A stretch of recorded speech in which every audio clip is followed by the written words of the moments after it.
Hanno tentato in tutti i modi di eludere i controlli dei carabinieri, arrivando a dire di non avere le chiavi dei container che nascondevano l'arsenale di armi sequestrato nella loro casa in aperta campagna. Gagliano Masiero, ex commerciante di 66 anni, e la figlia Manuela di 30. Il blitz dei militari della compagnia di Abano Terme è avvenuto nel giorno di San Silvestro.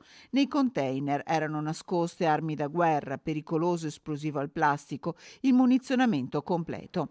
Alcune di queste armi erano pronte all'uso, sia la pistola mitragliatrice che quella semiautomatica avevano il colpo in canna, la semiautomatica addirittura il cane armato. I due arrestati hanno scelto per ora di non parlare davanti al GIP del Tribunale di Padova, che ha confermato i loro arresti. Un'indagine tutt'altro che conclusa.